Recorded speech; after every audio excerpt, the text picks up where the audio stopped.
किसी भी भवन की मजबूती के लिए उसकी बुनियाद का मजबूत होना आवश्यक होता है।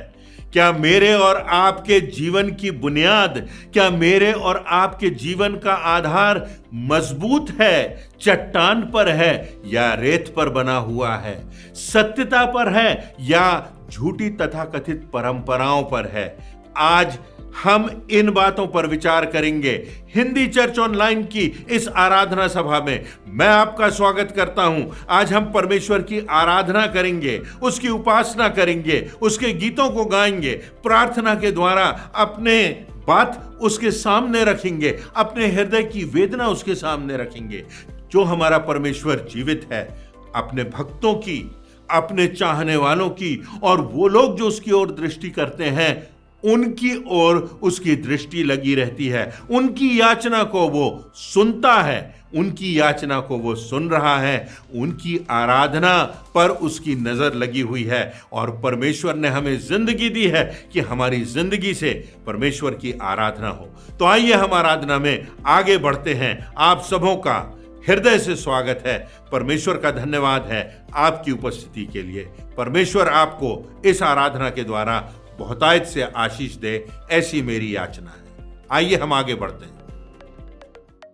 आपको प्रभु यीशु के मधुर नाम में जय मसीह की। हिंदी चर्च ऑनलाइन आराधना में मैं आप सभी का स्वागत करती हूँ। आराधना में जाने से पूर्व हम परमेश्वर की आशीष एवं उसकी उपस्थिति के लिए प्रार्थना करेंगे। आइए हम प्रार्थना करें। पिता परमेश्वर, हम आपका धन्यवाद करते हैं आपकी दया, करुणा और प्रेम के लिए, आपकी सुरक्षा के लिए, आपके मार्गदर्शन के लिए। पिता परमेश्वर, हम हिंदी चर्च ऑनलाइन के लिए धन्यवाद देते हैं जिसके माध्यम से हम आपकी उपस्थिति को अपने जीवनों में पा सकते हैं। आज के वचन पर, आपके दास पर ठहराई हुई मेज पर हम आपकी उपस्थिति एवं आशीष को मांग लेते हैं। पिता परमेश्वर, हम उन समस्त परिवारों के लिए प्रार्थना करते हैं जिन्होंने ट्रेन एक्सीडेंट में अपने प्रियजनों को खोया है। उन परिवारों में आपकी असीम शांति को मांगते हैं। आप दया करें। संपूर्ण आराधना में आपके नियंत्रण को चाहते हैं। ये प्रार्थना आपके बेटे प्रभु यीशु के नाम से मांगते हैं, आमीन। हे जाति जाति के सब लोगों, यहोवा की स्तुति करो। हे राज्य राज्य के सब लोगों, उसकी प्रशंसा करो, क्योंकि उसकी करुणा हमारे ऊपर प्रबल हुई है और यहोवा की सच्चाई सदा की है। यह की स्तुति करो। हमारा परमेश्वर महिमा और स्तुति के योग्य है। बड़े उत्साह के साथ परमेश्वर के आदर और महिमा में हम कुछ गीत और कोरस गाएंगे।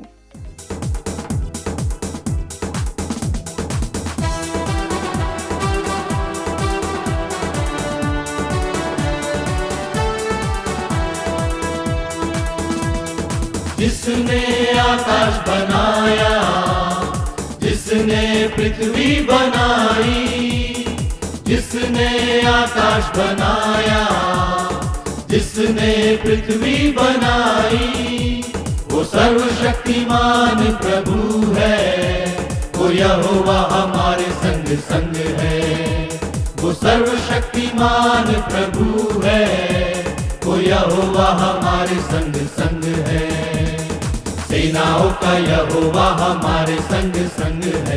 याकूब का परमेश्वर हमारा ऊंचा गढ़ है। सेनाओं का यहोवा हमारे संग संग है। याकूब का परमेश्वर हमारा ऊंचा गढ़ है। समुद्र को जिसने है बांटा, जंगल से मार को निकाला। समुद्र को जिसने है बांटा, जंगल से मार को निकाला। वो वायदों को करता है पूरा। वो यहोवा हमारे संग संग है। वो वायदों को करता है पूरा। वो यहोवा हमारे संग संग है। सेनाओं का यहोवा हमारे संग संग है। याकूब का परमेश्वर हमारा ऊंचा गढ़ है। सेनाओं का यहोवा हमारे संग संग है। याकूब का परमेश्वर हमारा ऊंचा गढ़ है।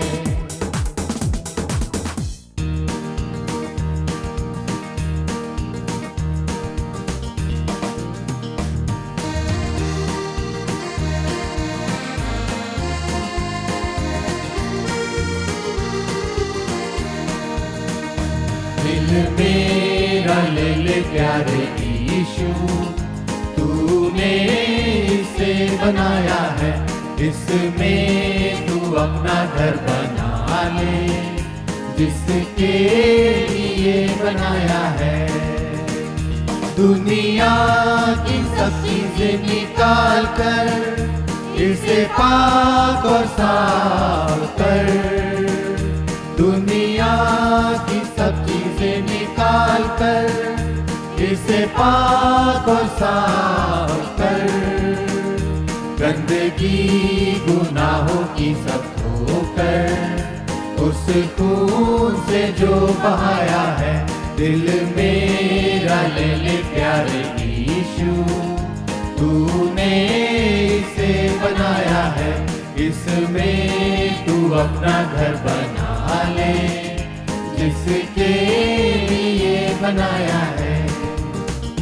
बहुत साल मैं रहा तुझसे दूर, लापरवाही ने किया दूर।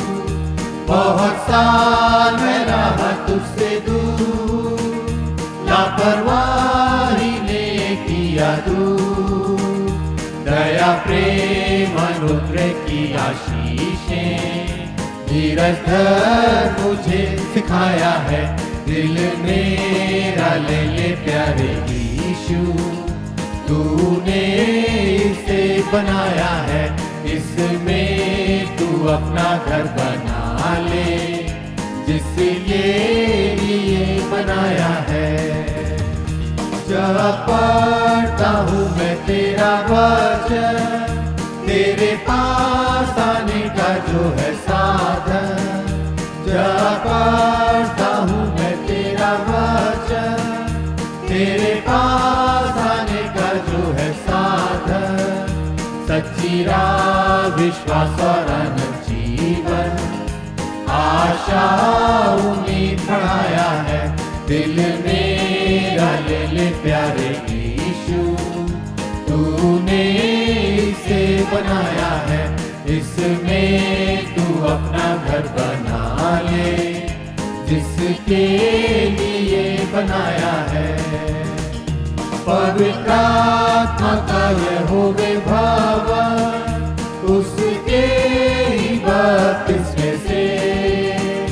पवित्र आत्मा का यहोवे भवन, उसके ही बपतिस्मे से। हर वक्त हर जगह तू गवाही, जैसा उसने सिखाया है। दिल मेरा ले ले प्यारे यीशु, तूने इसे बनाया है। इसमें तू अपना घर बना ले, जिसके लिए बनाया है। जब पढ़ता हूँ कलाम पाक, जो रास्ता है शाहिरा। जब पढ़ता हूँ कलाम पाक, जो रास्ता है शाहिरा। राह तो जिंदगी अपनी ईमान में बढ़ाया है। दिल मेरा ले ले प्यारे यीशु, तूने इसे बनाया है। इसमें तू अपना घर बना ले, जिसके लिए बनाया है। रूहे पाक का हो जावे मस्कन, रूहे पाक के बपतिस्मे से। रूहे पाक का हो जावे मस्कन, रूहे पाक के बपतिस्मे से। हर वक्त हर जगह तू गवाही, जैसा उसने सिखाया है। दिल मेरा ले ले प्यारे यीशु, तूने इसे बनाया है। इसमें तू अपना घर बना ले, जिसके लिए बनाया है।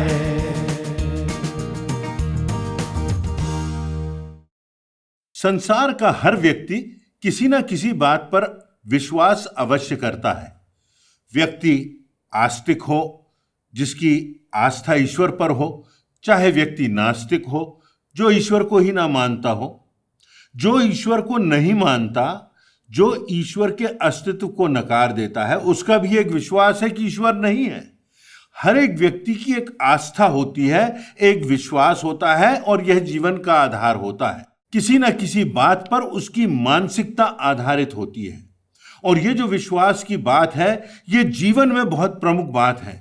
यदि हम परमेश्वर के वचन बाइबल में देखें तो विश्वास की जो व्याख्या की गई है, विश्वास का जो अर्थ बताया गया है, विश्वास का जो प्रभाव बताया गया है, वह हमारे अनंत को प्रभावित कर सकता है। यदि हम बाइबल में देखें तो लिखा हुआ है कि विश्वास बिना उसे अर्थात परमेश्वर को प्रसन्न करना अनहोना है, नामुमकिन है। क्योंकि परमेश्वर के पास आने वाले को विश्वास करना चाहिए कि वह है। तो इसलिए जब हम इस जिंदगी में जीते हैं तो हमको इस बात पर विश्वास होना चाहिए कि जीवन जीवन से प्राप्त हुआ है। कोई जीवन दाता है, कोई सर्वज्ञानी, सर्वव्यापक, सर्व सामर्थी शक्ति है जिसने इस संसार को रचा, जिसने मुझको और आपको रचा, मुझको और आपको जिंदगी दी और आज हमें यहां तक पहुंचाया। तो इस जीवन के आधार पर, हमारे विश्वास की बुनियाद पर हम विचार करेंगे और कुछ बातों को देखेंगे। पहली बात तो यह है कि विश्वास के बिना हम परमेश्वर को प्रसन्न नहीं कर सकते। हमारा विश्वास परमेश्वर पर होना चाहिए। तो जो व्यक्ति परमेश्वर को प्रसन्न करना चाहता है, उसका परमेश्वर पर अटूट अगम्य विश्वास होना चाहिए, परमेश्वर के अस्तित्व पर विश्वास होना चाहिए। अगर ऐसा नहीं होगा तो हम परमेश्वर को प्रसन्न नहीं कर सकते। यदि विश्वास की परिभाषा बाइबल में हम देखें तो इब्रानियों की पुस्तक उसके 11वें अध्याय की पहली आयत में लिखा है, अब विश्वास आशा की हुई वस्तुओं का निश्चय और अनदेखी वस्तुओं का प्रमाण है। देखिए, निश्चितता है और प्रमाणिकता की भी बात है। आशा की हुई वस्तुओं का निश्चय, एक ऐसा विश्वास जिसमें निश्चितता है, एक ऐसा विश्वास जो अदृश्य होने के बाद भी प्रमाण जिसमें पाए जाते हैं। इसलिए जो विश्वास की बात है, हमारी जिंदगी के लिए, हमारी जिंदगी में आगे बढ़ने के लिए, हमारे व्यवहार के लिए, हमारे संबंधों के लिए और यहां तक कि हमारे अनंत के लिए, वो बहुत आधारभूत बात है, वो बात बहुत प्रमुख बात है। इसलिए विश्वास की बात को हमें अहमियत देना चाहिए, क्योंकि यह बात हमारे शरीर से जुड़ी हुई है, हमारी आत्मा से जुड़ी हुई है, हमारे उद्धार से जुड़ी हुई है, हमारे वर्तमान से जुड़ी हुई है, हमारे भविष्य से जुड़ी हुई है, हमारी मानसिकता से जुड़ी हुई है, हमारे अनंत से जुड़ी हुई है। और इसलिए यह जीवन का आधार है। यह बहुत प्रमुख विषय है कि आधारभूत बात यह है कि हमें परमेश्वर पर अटूट विश्वास होना चाहिए, क्योंकि उसी से हमारा चिंतन प्रभावित होगा, उसी से हमारे संबंध प्रभावित होंगे और उसी से न सिर्फ मनुष्यों से परंतु परमेश्वर के साथ हमारे संबंध प्रभावित होंगे। यदि हम परमेश्वर पर विश्वास रखते हैं तो हम परमेश्वर को प्रसन्न रखेंगे। हम चाहते हैं कि हम परमेश्वर को प्रसन्न रखें, क्योंकि परमेश्वर यदि हमसे प्रसन्न है तो वो हमारे साथ है, उसकी आशीषें हमारे जीवन में बनी हुई हैं, उसका मार्गदर्शन हमारे जीवन में बना हुआ है, हमारा परिवार आशीषित है। यहां तक वचन में लिखा हुआ है कि इस विश्वास का जो परमेश्वर पर है, पीढ़ियों पर भी असर पड़ता है। तो इसलिए आवश्यक बात यह है कि हमारे जीवन की बुनियाद में यह बात हो कि हम परमेश्वर पर विश्वास रखते हैं। वो परमेश्वर जिसने मुझको और आपको जीवन दिया, वो परमेश्वर जिसने मुझको और आपको रचा। जब हम इस बात पर विश्वास करते हैं तो हम परमेश्वर को प्रसन्न करते हैं। इसी बात से परमेश्वर प्रसन्न होता है, इसी बात से हमारा संबंध परमेश्वर से होता है। दूसरी बात वो यह कि ऐसा विश्वास जो मात्र परंपराओं तक सीमित है, हमारा उद्धार नहीं कर सकता। देखिए, यदि हम मात्र ये सोच लें कि हम परंपराओं का निर्वहन कर रहे हैं, कोई चीज जो हमारे पूर्वजों ने की है या कोई चीज जो हम औपचारिकता पूरी करने के लिए कर रहे हैं, तो इससे हमारा उद्धार नहीं हो सकता, क्योंकि उद्धार की बात हमारी आत्मा से जुड़ी हुई है। और हम विश्वास करते हैं कि हम शरीर से बढ़कर आत्मा है, हम आत्मा है और परमेश्वर ने यह शरीर हमको दिया है।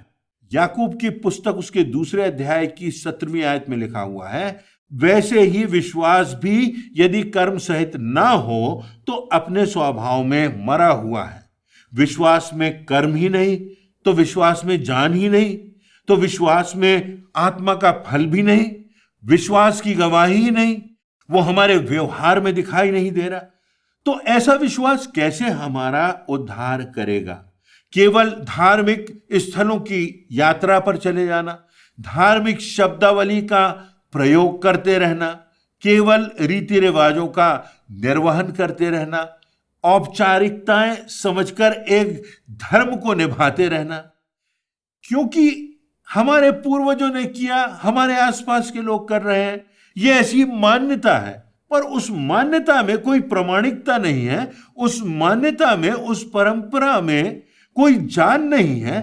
वो बात जीवित परमेश्वर से जुड़ी नहीं है, वो बात हमारे और परमेश्वर के संबंधों को मजबूत नहीं कर रही है, हमारे और परमेश्वर के संबंधों को प्रकट नहीं कर रही है। तो ऐसे विश्वास का क्या अर्थ जो कि मृतक है, जिसमें कहीं जान नहीं, जो हमारे कार्यों से, कर्मों से प्रकट ही नहीं हो रहा है, तो वैसा विश्वास व्यर्थ है। 1 कुरिन्थियों उसके 13वें अध्याय की 1 और 2 आयतों में प्रेम के संबंध में व्याख्या करते हुए पौलुस प्रेरित ने पवित्र आत्मा की अगुवाई से लिखा है, यदि मैं मनुष्यों और स्वर्गदूतों की बोलियां बोलूं और प्रेम न रखूं तो मैं ठनठनाता हुआ पीतल और झंझनाती हुई झांझ हूं। और यदि मैं भविष्यवाणी कर सकूं और सब भेदों और सब प्रकार के ज्ञान को समझूं, और मुझे यहां तक विश्वास हो कि मैं पहाड़ों को हटा दूं, परंतु प्रेम न रखूं तो मैं कुछ भी नहीं। उन दिनों में जो यूनानी लोग थे वो विश्वास करते थे कि इससे पहले कि आप मंदिर में, परमेश्वर के भवन में प्रवेश करें, आपको एक पीतल की झांझ है बाहर जिसको बजाना पड़ता है, जिस पर यह आस्था होती है कि उसको बजाने से, उस पर हथौड़ा मारने से जो परमेश्वर है वो जागृत अवस्था में आ जाता है। नहीं तो वो तथाकथित परमेश्वर सो रहा है। वो पीतल के घंटे को बजाएंगे, उस झांझ को बजाएंगे तो वो हमारी सुनेगा, तो वो हमारी याचना पर ध्यान देगा। ऐसी बात पर वो लोग विश्वास करते थे, जैसा कि बाइबल में लिखा हुआ है। तो यदि बात यहां लिखी हुई है कि मैं सब कुछ करूं और मेरे विश्वास के परिणाम मेरी जिंदगी में, मेरे विश्वास के परिणाम मेरे प्रेम में नहीं दिखाई दें, तो मैं उस ठनठनाते हुए पीतल और उस झंझनाती हुई झांझ के समान हूं। मात्र परंपरा पूरा कर रहा हूं, मात्र घंटा बजा रहा हूं और सोच रहा हूं कि परमेश्वर को जगा रहा हूं। ऐसे खोखले विश्वास से कुछ हो नहीं सकता। यह चिंतन गलत है। ऐसा विश्वास जो परंपरा बन गया है, जिसमें कोई प्रामाणिकता नहीं, सत्यता नहीं, भावना नहीं, कोई कर्म नहीं, कोई विकास नहीं, कहीं जीवन नहीं, ऐसा विश्वास हमारा उद्धार नहीं कर सकता। ऐसे विश्वास से हमारी आत्मा का उद्धार कैसे हो सकता है? तो हमें इस बात पर गौर करना है, जो कि दूसरी बात है, कि हमारे विश्वास में गवाही होना चाहिए, वो जीवंत होना चाहिए। तब हमारा विश्वास हमारी आत्मा के लिए और हमारे वर्तमान जीवन के लिए परमेश्वर की गवाही का कारण बनेगा। अब इसी बात से, इसी विषय से जुड़ी तीसरी बात, ऐसा विश्वास जो मात्र हमारे ज्ञान तक हो, हमारे दिमाग तक हो, पर हमारे दिल में ना हो, वह विश्वास भी व्यर्थ है। दूसरे शब्दों में, विश्वास हमें करना है परमेश्वर पे तो हम उसको प्रसन्न करेंगे, परंतु यह विश्वास हमें पूरे मन से और पूरे हृदय से, पूरी आत्मा से, पूरे ध्यान से, पूरे ज्ञान से, पूरी भावनाओं से करना है। मात्र बुद्धिमत्ता और ज्ञान की बातें पर्याप्त नहीं है।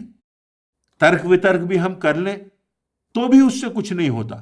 हमारी बातों में बड़ी बड़ी विद्वता की बातें हों, हम काल्पनिक बातें करें, दिव्यता की बातें करें, रहस्यमय बातें करें, कहें कि हम तो परमेश्वर के ज्ञान से परिपूर्ण हैं, हमारे दिमाग में तो ये सब बातें भरी हुई हैं, पर ये बातें परमेश्वर पर विश्वास की बातें अगर जुबान तक हैं, अगर दिमाग तक हैं, दिल में नहीं है, तो ऐसा विश्वास हमारे जीवन का आधार नहीं हो सकता, हमारे अनंत जीवन का आधार नहीं हो सकता। ऐसा विश्वास निरर्थक है जो मात्र हमारे मस्तिष्क तक है, मात्र हमारे ज्ञान तक सीमित है। हमने बहुत अध्ययन किया हो, हमने बहुत सी किताबें पढ़ी हों, और उन किताबों ने, उन बातों ने, उन पाठशालाओं ने, उन कॉलेजेस ने, उन महाविद्यालयों ने, उन रिसर्च ने हमारे दिमाग को तो प्रभावित किया, पर हमारे दिल में वो बात नहीं आई, हमारी भावनाओं में वो बात नहीं आई, हमारी अंतरात्मा में वो बात नहीं आई कि हम सच्चाई से, समर्पण से, संपूर्णता से,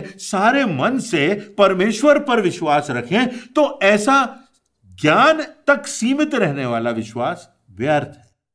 याकूब की पुस्तक उसके दूसरे अध्याय की 19वीं और 20वीं आयत में एक बहुत प्रमुख बात लिखी।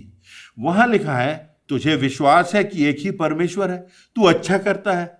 दुष्ट आत्मा भी विश्वास रखते और थरथराते हैं। पर हे निकम्मे मनुष्य, क्या तू यह नहीं जानता कि कर्म बिना विश्वास व्यर्थ है? कोई भी व्यक्ति उद्धार से वंचित हो सकता है यदि हमारी जिंदगियों में, हमारे कार्यों में वो विश्वास हमारे दिल में जीवित ना हो, दिखाई ना दे। लूका रचित सुसमाचार उसके 4 अध्याय की 41वीं आयत में हम इस बात को पाते हैं, जहां लिखा हुआ है, और दुष्ट आत्मा चिल्लाती है और यह कहती हुई तो परमेश्वर का पुत्र है, बहुतों में से निकल गई, पर वह उन्हें डांटता और बोलने नहीं देता था, क्योंकि वे जानते थे कि यह मसीह है। तो ऐसा विश्वास जो दुष्ट आत्माएं भी करती हैं, उसका क्या अर्थ हुआ? उनको भी इस बात का ज्ञान है कि यह मसीहा है, यह परमेश्वर का पुत्र है, यह प्रभु यीशु मसीह है, तो उससे क्या होता? उससे कुछ होने वाला नहीं। तो प्रश्न यह है कि हमारा विश्वास कैसा होना चाहिए? हमारा विश्वास जीवित होना चाहिए, हमारा विश्वास संपूर्ण हृदय से होना चाहिए। हमारा विश्वास तब होगा जब हम परमेश्वर के वचनों का अध्ययन करेंगे, जब हम परमेश्वर पर अपना ध्यान लगाएंगे, जब हम प्रश्न करेंगे कि जीवन हमें कहां से मिला, इस सृष्टि की सृजना कैसे हुई। इन सब बातों के उत्तर हमको केवल इस बात में मिलते हैं कि एक सृष्टिकर्ता है, एक सर्वसामर्थी परमेश्वर है जो सर्वज्ञानी और सर्वव्यापक है। वो परमेश्वर हमारे हृदयों में रहता है। वो परमेश्वर अपने वचन में, प्रभु यीशु मसीह के जीवन में अपने आप को प्रकट करता है, और तब उस प्रभु यीशु मसीह के जीवन को देखकर, उसकी शिक्षाओं पर चलकर परमेश्वर का ज्ञान हमको मिलता है, और उस रास्ते पर चलकर हम अनंत जीवन को पाते हैं। याकूब की पुस्तक उसके दूसरे अध्याय की 21वीं और 22वीं आयतों में लिखा है, जब हमारे पिता इब्राहिम ने अपने पुत्र इसहाक को वेदी पर चढ़ाया, तो क्या वह कर्मों से धर्मी ना ठहरा? विश्वास ने उसके कामों के साथ मिलकर प्रभाव डाला, और कर्मों से विश्वास सिद्ध हुआ। मनुष्य केवल विश्वास से ही नहीं, वरन कर्मों से भी धर्मी ठहरता है। विश्वास में अभिव्यक्ति होना चाहिए, विश्वास दृश्य होना चाहिए। मात्र दिमाग में, मात्र शब्दों में, मात्र परंपरा में, मात्र बातों में हम कहें कि हमारा विश्वास है, तो यह विश्वास झूठा होगा। पर सच्चा विश्वास तो वही होगा जब हम उस प्रभु यीशु मसीह के जीवन के द्वारा परमेश्वर के परमेश्वरत्व को देखेंगे, उसकी शिक्षाओं को स्वीकार करेंगे, और तब जानेंगे कि इस प्रभु यीशु मसीह में हमको पापों की क्षमा मिलती है, हमको नई जिंदगी मिलती है, हमारा नया जन्म होता है, हमारी नई राह होती है, जो कि सकरी तो है, कठिनाइयों से भरी है, विषमताओं से भरी है, परीक्षाओं से भरी है, पर उस पर चलते हुए हम जिंदगी के मंजिल पर, अनंत जीवन पर, मृत्यु के पार अनंत धाम में पहुंचेंगे, परमेश्वर के धाम में पहुंचेंगे। हमारी गवाही में यह विश्वास प्रकट हो, हमारे जीवन में यह परमेश्वर का प्रेम दिखाई दे, हमारे जीवन में इस विश्वास की अभिव्यक्ति हो, हमारे जीवन में आत्मा का फल दिखाई दे, जो प्रेम और आनंद और मेल और धीरज और कृपा और भलाई और विश्वास, नम्रता और संयम है, जो हमारी जिंदगी से दूसरों की जिंदगी को प्रकाशित कर सके। एक बात और कि सच्चे विश्वास का स्रोत क्या है, हमारे विश्वास का आधार क्या है, हमारे विश्वास का उद्गम कहाँ है। हमारे विश्वास का आधार, हमारे विश्वास का उद्गम जीवित परमेश्वर है। क्या हमारे विश्वास का आधार जीवनदाता पर है, सृष्टिकर्ता पर है, या अजीवित पर है? क्या हमारा विश्वास उसकी सामर्थ्य पर है, या उस पर है जिसमें जिंदगी ही नहीं? हमारा विश्वास सत्य पर आधारित है, या कथा कहानियां या कल्पनाओं की बातों पर या परंपराओं पर आधारित है? क्या हमारे विश्वास में भविष्य की आशा की निश्चितता है कि नहीं, अनंत जीवन की निश्चितता है कि नहीं, हमें आगे बढ़ने की प्रेरणा और सामर्थ्य है कि नहीं, हमें इस बात की निश्चितता है कि नहीं कि हमारा परमेश्वर जिसे हमने स्वीकार किया है वो हमारे दाहिने हाथ से भी निकट है और परमेश्वर हमारे हृदयों में विराजमान है। हमारी जिंदगी, हमारा शरीर, हमारा हृदय ये परमेश्वर का मंदिर है। इन्हीं बातों के द्वारा हमारे विश्वास की गवाही होगी, हम विजयी होंगे और हम अनंत धाम की ओर, जो परमेश्वर का धाम है, उस पर पहुंच सकेंगे। और इसी विश्वास की जिंदगी की आधार की बुनियाद पर हम परमेश्वर की योजना को भी पूरा कर सकेंगे। हमारा जीवन सार्थक होगा और हमारी मंजिल अनंत की होगी, क्योंकि परमेश्वर ने हमको जिंदगी दी है, आत्मा परमेश्वर ने हमको दिया है, अनंत जीवन की निश्चितता परमेश्वर ने हमको दी है। परमेश्वर पर विश्वास करने में हमारे जीवन सार्थक है। तो धन्य है हम परमेश्वर की दृष्टि में यदि हम सही रास्ते पर चलते हैं, यदि हमारा विश्वास कथा कहानियों और ऐसी बातों पर जो यथार्थ की नहीं है, ऐतिहासिकता की कसौटी पर खरी नहीं उतरती, महत्वहीन बातों पर हैं, ऐसी बातों से कुछ होगा नहीं। हम आज विचार करें कि हमारे जीवन की बुनियाद क्या है, हमारे जीवन का आधार क्या है। क्या हम सत्य के आधार पर जी रहे हैं? क्या हम सच्चे परमेश्वर की उपासना कर रहे हैं? एक और अंतिम बात, एक कविता की पंक्तियों से समाप्त करूंगा, अपनी बात के आधार पर चुनौती देते हुए। प्रभु यीशु मसीह के जीवन पर, उसकी मृत्यु पर और उसके पुनरुत्थान पर विश्वास करते हुए हम इस कविता की ओर दृष्टिपात करेंगे। तो ये पंक्तियां हैं, प्रश्न शेष हैं, मुझे स्वयं से और तुमसे कुछ प्रश्न करना शेष है। संभवतः जिंदगी के अर्थ का इन्हीं में समावेश है।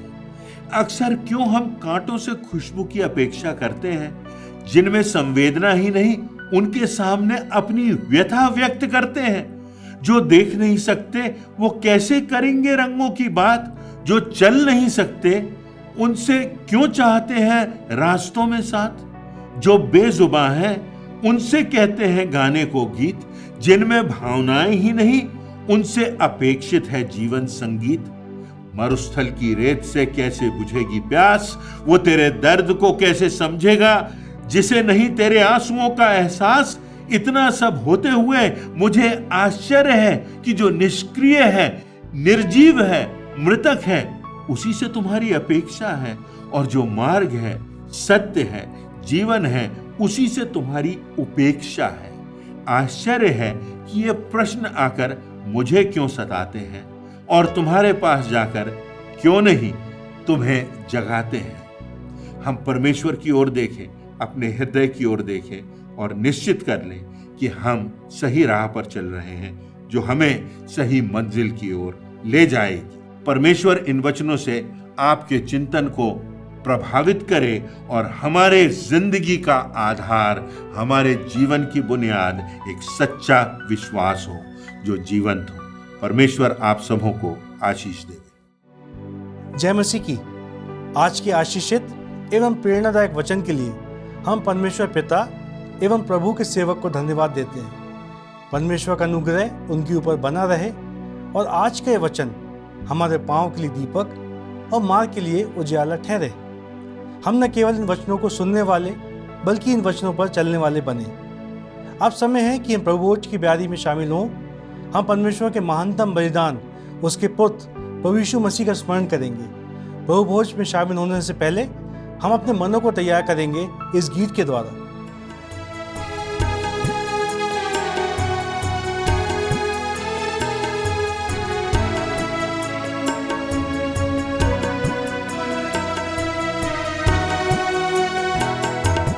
क्रूस के पास तू मुझे रख, यीशु प्यारे त्राता, पापी वहाँ सोते से मुक्त में मुक्ति पाता।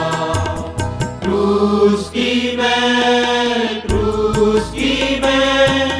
नेक बढ़ाई करूँगा, जब तक मैं आनंदित हूँ पाना पहुँचूँगा।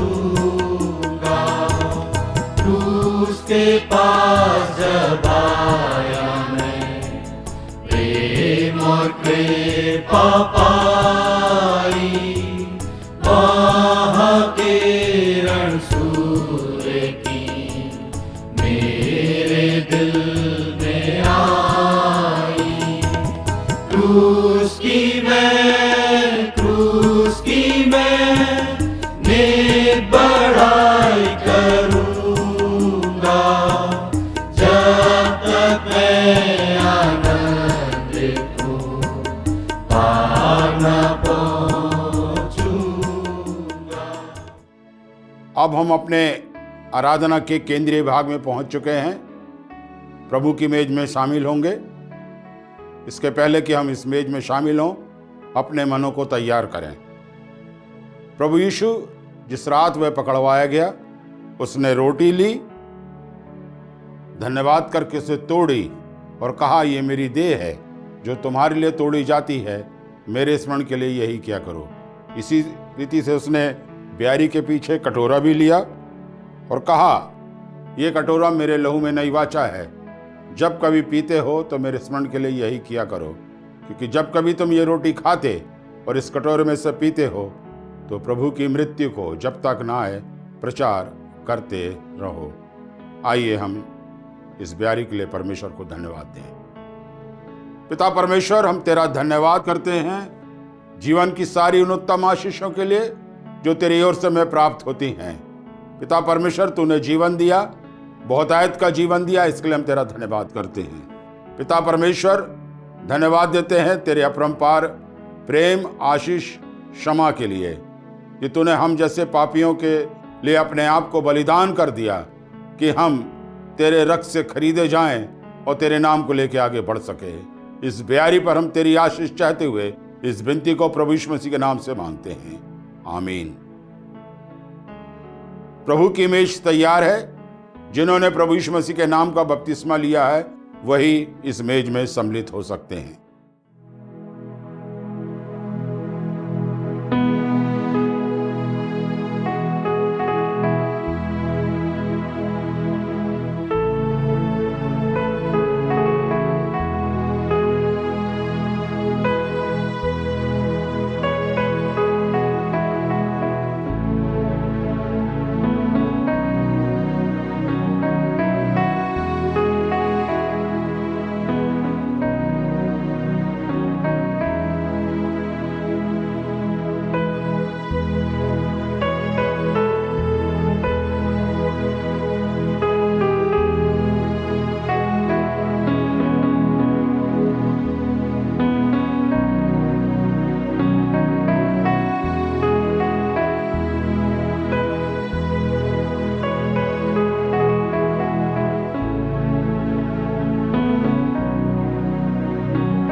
आइए हम अपने स्थान पर खड़े हो जाएं हम अंतिम प्रार्थना में जाएंगे। प्रार्थना के बाद प्रार्थना के रूप में कोरस गा लेंगे। उसके पश्चात परमेश्वर की आशीष ग्रहण करके आज की आराधना समाप्त करेंगे। आइए हम प्रार्थना करें। हे हमारे स्वर्गीय पिता परमेश्वर, आपकी उपस्थिति हमारे साथ इस आराधना के संपूर्ण भाग में बनी रही, इसके लिए आपको धन्यवाद देते हैं। आपके मधुर गीतों को गाकर हम आशीषित हुए, आपको धन्यवाद देते हैं। प्रभु जी, आपको धन्यवाद देते हैं आज का वचन हम सबों के हृदय को छू सका और हम अपने आत्मिक जीवन में एक स्तर और बढ़ सके, इसके लिए भी हम आपको धन्यवाद देते हैं। पिता, ब्यारी के द्वारा हम गंभीरता पूर्वक प्रभु यीशु मसीह के बलिदान को याद कर सके और उस लहू से अपने पापों की क्षमा पा सके, आपको धन्यवाद देते हैं। प्रभु, आपसे विनती करते हैं कि आने वाला सप्ताह हम सब के लिए आपकी आशीषों को और आपकी सुरक्षा को लेकर आए। सभी बातों के लिए धन्यवाद देते हुए इस विनती को अपने उद्धारकर्ता प्रभु यीशु मसीह के नाम से मांगते हैं, आमीन। हम तो जलते दीप हैं यीशु की ज्योति में, जब तक है जहां में हम उसे फैलाना है। अंधियारी डगर में हो आंधियां कहीं, उस मसीह की ज्योति हर कहीं फैलाना है। हम तो जलते दीप हैं। आइए हम परमेश्वर की आशीष ग्रहण करें। अब हमारे पिता परमेश्वर का प्रेम, प्रभु ख्रिस्त का अनुग्रह और पवित्र आत्मा की शांति और सहभागिता हमारे साथ और प्रत्येक विश्वासी के साथ अब से लेकर अंत तक होती रहे, आमीन।